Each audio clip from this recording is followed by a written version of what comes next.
ഇപ്പോൾ എത്തുന്ന വാർത്താ പ്രതിപക്ഷ നേതാവ് വി.ഡി. സതീശനെതിരെ വിജിലൻസ് അന്വേഷണത്തിന് ഉത്തരവ്. 2018 പ്രളയ സമയത്ത് തകർന്ന വീടുകൾ പുനർനിർമ്മിക്കാൻ വിദേശത്തു നിന്നും ധനസഹായം സ്വീകരിച്ചു എന്ന ആരോപണത്തിൽ മുഖ്യമന്ത്രിയാണ് പ്രാഥമിക അന്വേഷണത്തിന് ഉത്തരവിട്ടത്.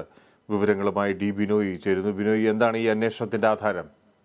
PG 2018 പറവൂരിലുള്ള തന്റെ മണ്ഡലത്തിൽ തന്നെ പെട്ട സ്ഥലങ്ങളിൽ പ്രളയത്തെ തുടർന്ന് നിരവധി വീടുകൾക്ക് കേടുപാടുകൾ സംഭവിക്കുകയും ഒപ്പം വീടുകൾ തകരുകയൊക്കെ ചെയ്തിരുന്നു. ഈ സാഹചര്യത്തിൽ പുനർജനി എന്ന പേരിൽ ഇദ്ദേഹം തന്നെ രൂപം നൽകി, അതായത് പ്രതിപക്ഷ നേതാവ് തന്നെ രൂപം നൽകിയ ഒരു സംഘടനയുണ്ട്. ആ സംഘടനയുടെ പേരിൽ വീടുകൾ വെച്ച് നൽകുകയും ഒപ്പം വീടുകളുടെ അറ്റകുറ്റപ്പണികൾ നടത്തി കൊടുക്കുകയും ചെയ്തിരുന്നു. ഇതിനായി വിദേശത്ത് നിന്ന് സഹായം എത്തി എന്ന് പറഞ്ഞ് കാതികുടം എന്ന് പറയുന്ന ചാലക്കുടി ആസ്ഥാനത്ത് പ്രവർത്തിക്കുന്ന ഒരു സംഘടനയാണ് പരാതി നൽകിയത്. കേന്ദ്ര അനുമതിയില്ലാതെ വിദേശത്ത് നിന്ന് സഹായങ്ങൾ സ്വീകരിച്ചു എന്നായിരുന്നു ആരോപണം. ഇത്തരം ആരോപണങ്ങൾക്കുള്ള പരാതി കൂടി വിജിലൻസിന് കിട്ടിയതിന്റെ അടിസ്ഥാനത്തിൽ ആണ് ഇപ്പോൾ ഒരു അന്വേഷണത്തിന് ഉത്തരവിട്ടിരിക്കുന്നത്.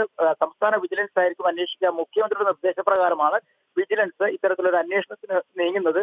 അതേസമയം കോൺഗ്രസ് നേതാക്കൾ ഇപ്പോൾ നമ്മളോട് പറയുന്നത് ഇത് അടിക്കടി മുഖ്യമന്ത്രിക്കും ഒപ്പം സംസ്ഥാന സർക്കാരിനുമെതിരെ നടത്തുന്ന അഴിമതികൾക്കെതിരെയുള്ള ആരോപണങ്ങൾ ഉയർത്തുന്നതാണ് വി.ഡി. സതീശനെതിരെ ഇത്തരത്തിൽ ഒരു വിജിലൻസ് കേസ് എടുത്തിരിക്കുന്നതെന്നും ഇതിൽ ഒരു കാര്യമായ കഴമ്പില്ല എന്നുമാണ് കോൺഗ്രസ് നേതാക്കൾ തന്നെ പറയുന്നത്.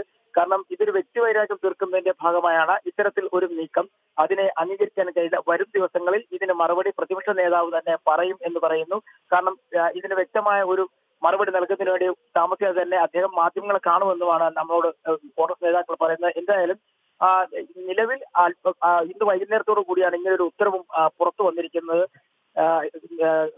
ഇതില് ഗ്രൂപ്പ് നേതാക്കൾ, അതായത് AI ഗ്രൂപ്പ് നേതാക്കൾ വി.ഡി. സതീശനെതിരെ വലിയ ആരോപണം ഉന്നയിച്ച് അതുമായി ബന്ധപ്പെട്ട ചർച്ചകൾ കോൺഗ്രസിനുള്ളിൽ തന്നെ നടക്കുന്ന സമയത്താണ് ഇത്തരത്തിൽ ഒരു ആരോപണം കൂടി ഉയർന്നു വരുന്നത്. ഇതിന് ഈ ഗ്രൂപ്പുകൾ എങ്ങനെയാണ് നോക്കിക്കാണുന്നതെന്നും മനസ്സിലാക്കേണ്ട ഒരു കാര്യമാണ്. ശരി ബിനോയ്, വി.ഡി. സതീശനെതിരെ വിജിലൻസ് അന്വേഷണം.